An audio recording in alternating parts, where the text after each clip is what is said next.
मंत्री जी, आज आपका एक बयान है मुस्लिम महिलाओं के प्रति जो कि नीतीश कुमार के संदर्भ में आपने कहा था, उस पर आपका क्या कहना है?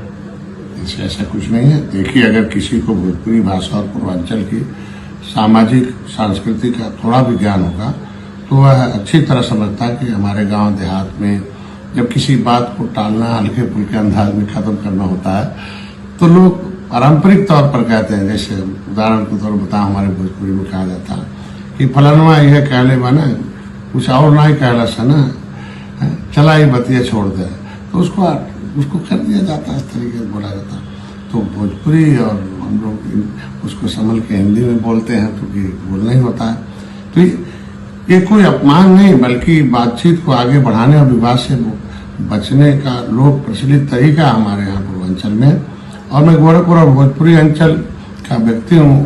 देश के हर क्षेत्र की भाषा, बोली और शब्दों का संदर्भ अलग अलग होता है। हरियाणा, दिल्ली, महाराष्ट्र, आप देखे होंगे तमिलनाडु, हर जगह की भाषा और स्थानीय अभिव्यक्ति अलग है, बोलने का तरीका, तौर तरीका होता है। तमिल भाषा में देखें, इधर आने को वाक्य को रोजमर्रा में प्रयुक्त कई शब्द उत्तर भारत का पूर्वांचल में अलग अर्थ में लिए जा सकते हैं, लेकिन इसका मतलब ये नहीं कि इसे इन्हें गाली या अपमान की नियत से कहा गया। वो अलग अलग जगहों के अलग अलग तरह की भाषा है। जिस कथन को लेकर आज विवाद खड़ा किया जा रहा है वह मैंने हंसते हुए सहज भाव से और अपनी स्थानीय भोजपुरी बोली में कहा था। न उसमें किसी समुदाय की, किसी महिला या किसी धर्म के प्रति कोई दुर्भावना थी और न ही अपमान का कोई उद्देश्य मेरा था। और उसे अगर किसी को लगता है तो उस शब्द को मैं चाहता हूँ उसे हमारी तरफ से उसे वापस लेता हूँ।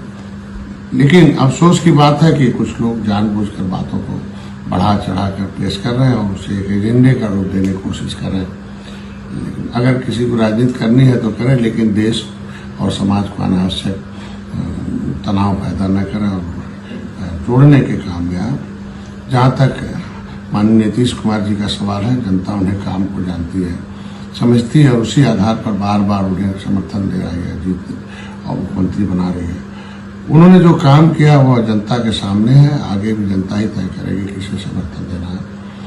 मेरा स्पष्ट मानना है कि भाषा, बोली और संस्कृति को समझे बिना किसी की बात को विवाद बनाना दुर्भाग्यपूर्ण है और हमें समाज को जोड़ने वाली सोच रखनी चाहिए, न कि तोड़ने वाली होनी चाहिए। हर नागरिक का कर्तव्य है। हमको लगता है बिना मतलब तो